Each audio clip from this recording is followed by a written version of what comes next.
jadi NPWP, NPWP. Nomor piro wani piro. Wani piro ya. Nomor perkoronya berapa? Yuk ngasih berapa nanti gua putus. Tadi bilang kan hakimnya hakim senior. Ya. Ya. Tapi saya tidak mengkaitkan dengan hakim senior, hati-hati, Bung Johnson. Karena senior itu bisa juga diartikan negatif. Senang nipu orang. Kebobrokan Hakim Binsar semakin dibongkar oleh berbagai pihak, seperti para advokat senior, hingga para anggota DPR pun ikut menguliti kejahatan dari hakim yang mengadili kasus Jessica Wongso pada 2016 tahun silam. Kita selama ini selalu mendengung-dengungkan peraturan tertulis, undang-undang. Padahal moral itu lebih tinggi dari itu semua. Moral itu lebih tinggi dari aturan tertulis. Sama kalau di dalam kami orang Islam. Kalau sholat kan tidak perlu kentut itu ada ngingetin yang tahu kita. Kita mau sholat lagi silahkan. Tapi batin kita akan tahu kita ini kentut. Nah itu yang tidak dimiliki. Jadi mereka memandang, maaf nih ya, saya juga jengah juga ketika mendengar kata-kata reformasi. Tapi malah jadi NPWP, NPWP. Nomor piro wani piro. Wani piro ya. Nomor perkoronya berapa? Yuk ngasih berapa nanti gua putus. Nomor piro wani piro. NPWP. Nomor piro wani piro. Iya. Ya? Ini kan selalu aja diomongin di mana-mana.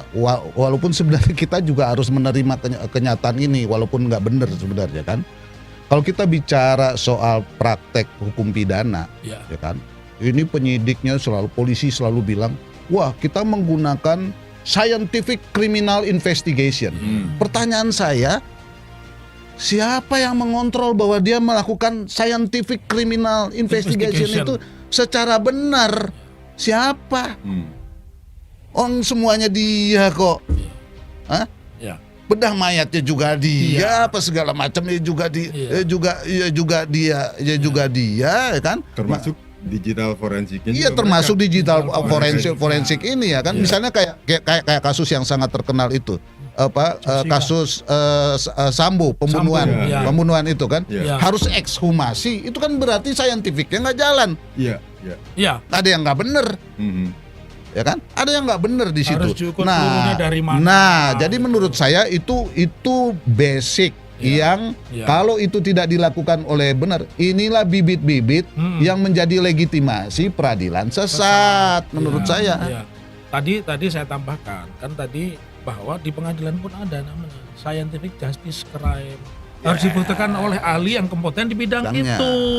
Kalau itu dokter forensik, tanya dia standar operating prosedurnya dokter forensik itu ngapain terhadap mayat kan gitu. Apakah cukup dilihat ludahnya?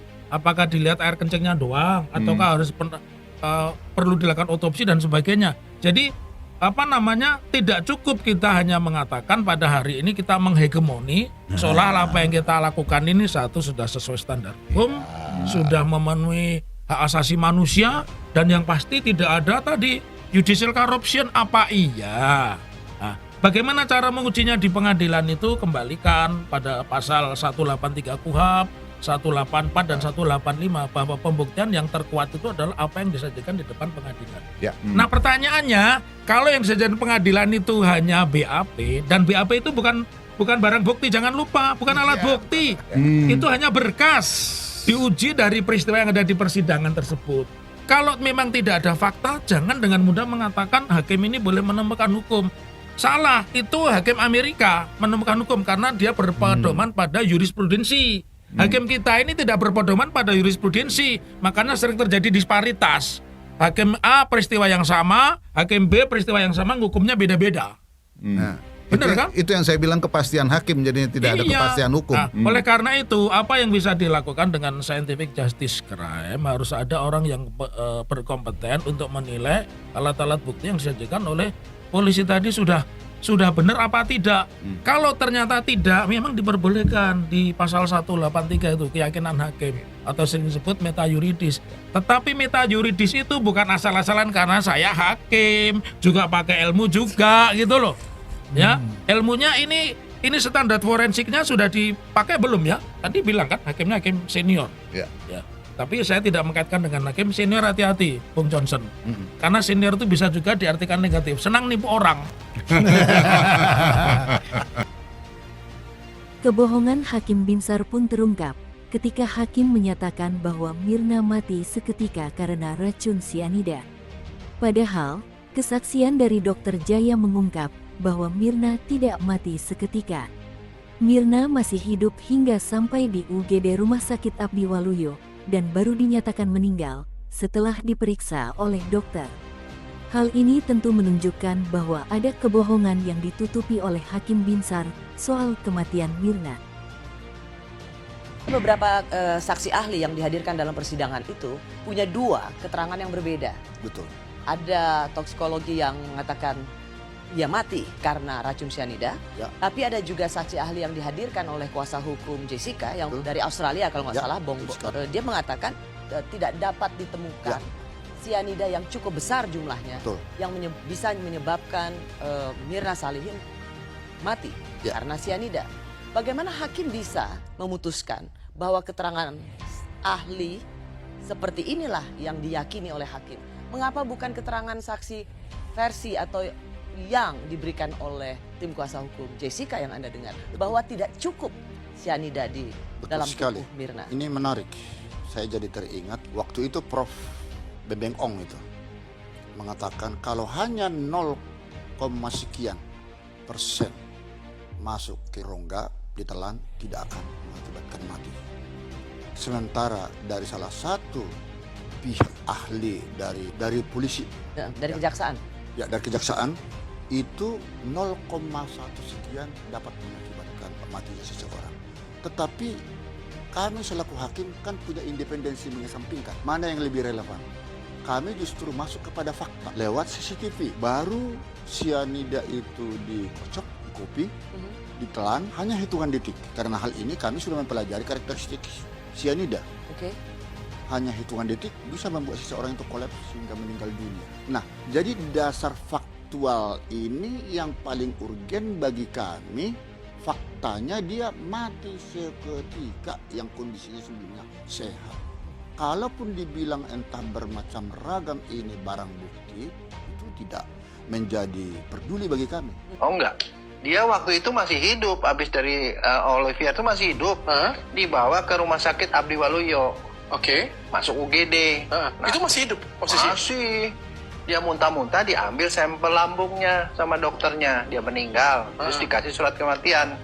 Oh, Habis meninggalnya di rumah sakit berarti? Iya. Mengapa dia nggak masuk dalam pertimbangan dan dikesampingkan begitu kan? Menurut saya, pandangan saya, tekanan publiknya nggak cukup. Oke. Seandainya waktu itu saya misalnya di DPR, pasti saya suarakan. Pada saat itu ya? Pada saat itu, Ya. karena memang harus kita terima dengan akal sehat. Mengapa kok kesampingkan? Ya. Kalau itu betul-betul dikesampingkan. Karena tugas utama persidangan bukan semata-mata menghukum, Ya. tapi menghadirkan alat-alat bukti yang cukup, terang benderang, sehingga dakwaan yang didakwakan, tuntutan yang dituntut, benar dasarnya. Karena mencari kebenaran material itu ya? Iya, di situ yang harus dibongkar. Beberapa kejanggalan nih ya, yang sudah terungkap ya. Tapi di pihak yang terkait, seperti hakim, jaksa, dan penyidik ya, yang dulu menangani kasus ini, kok pada diam sih? Nah, secara hukum apa artinya ini? Kenapa pada silent semuanya? Iya, kalau kita melihat dari normatif hukum ya, normatif hukum itu berdasarkan dari proses penyelidikan, penyidikan, terus pelimpahan di berkas di kejaksaan, itu kan sudah memenuhi unsur sebenarnya, karena diuji kan di situ. Nah, disitulah yang harus dilihat, karena waktu itu kita kan belum tahu apakah posisinya sudah benar-benar lengkap dengan berita acara, pemeriksaan, alat buktinya sudah cukup, terus langsung dilimpahkan sehingga itu bisa dipersidangkan. Di sidang juga tuh dituntut sampai 20 tahun penjara. Benar. Itu kan harus diuji juga. Nah, itu kan memang waktu dulu memang Bang Oto itu udah cukup menguji itu. Berkali-kali dia meminta permohonan tapi kan ditolak. Eksepsi pun ditolak. Ya kan? Nah, itulah yang mentok buat Bang Oto ya? Waktu itu. Nah, mungkin disinilah waktunya, mungkin kalau ada sesuatu hal yang kira-kira bisa dibuka dan memang itu bisa dipertanggungjawabkan, saya rasa ini cukup baik lah buat saya untuk bisa membuka tabir tadi. Yakin saya pasti bisa. Semoga saja hakim benar-benar menyikapinya ini dengan baik sebaik-baiknya ya. Iya, itu harus begitu karena nggak ada kekuatan tertinggi. Tadi saya bilang bahwa hakim itu adalah pengganti Tuhan yang Maha Esa sebenarnya. Tetapi apabila itu juga tidak menjadikan suatu keadilan, maka harus kemana lagi dia meminta, kan begitu. Harus ada ujungnya di sini kan gitu. Kasihan kan orang dihukum orang nggak bersalah, kalau memang dia tidak Iya, bersalah, benar, tidak melakukan kan begitu. Ironisnya, salah satu hakim ya justru dilaporkan oleh pihak Bang Oto. Iya. Ya. Kok bisa sih Bang seperti itu Bang? Ya mungkin adanya ketidakpuasan terhadap keadilan ataupun ketidaktransparannya kan mungkin di situ. Kita boleh-boleh aja karena kita praktisi hukum, kita kalau mempunyai hakim yang tidak sesuai dengan tidak jurdil ya, jujur dan adil ya, itu pasti kita minta ganti boleh atau kita laporkan kasusnya. Okay. Menurut saya itu salah dia untuk memutuskan itu karena tidak ada bukti ya kan, masa Jessica dihukum berdasarkan teori hukum kan, semua kan kalau perkara pidana itu orang dihukum berdasarkan bukti, bukan pakai teori hukum. Teori hukum yang mereka gunakan kan indirect evidence kan, bukan bukti langsung, bukan bukti yang langsung. Indirect evidence itu boleh saja digunakan kalau didukung oleh bukti-bukti dan fakta hukum lainnya. Persesuaiannya harus jelas gitu loh. Ini coba bayangkan, otopsi aja tidak ada. Sebenarnya dengan otopsi tidak ada, kasusnya itu nggak boleh naik kepada kejaksaan, ke pengadilan maksud saya. Jadi seharusnya waktu dia ke polisi, ditahan polisi aja pun otopsi sudah berhenti. Di tahap kejaksaan juga sudah harusnya berhenti. Nah ini mereka bisa-bisanya sampai ke pengadilan. Dan bisa-bisanya pengadilan juga mengadili perkara yang tidak diotopsi gitu loh. Makanya saya katakan bahwa apakah nanti jadi pelajaran hukum kita di Fakultas Hukum itu, ajaran kita jadi berubah, bahwa meskipun tidak diotopsi bisa disidangkan. Ini kan apa yang saya ajarkan dan kita ajarkan di mahasiswa kita kan berantakan jadinya. Padahal prinsip hukum yang ada, no autopsy, no case, no autopsy, no crime. Banyak sekali kesalahan fatal yang dilakukan Hakim Binsar Gultom ketika mengadili kasus Jessica. Seperti melakukan vonis dengan bukti CCTV yang sudah direkayasa, dan juga Hakim Binsar sempat turut menggiring opini dalam persidangan, bahkan ikut seperti merancang skenario saat sidang, dengan tujuan membuat Jessica tampak sebagai tersangka.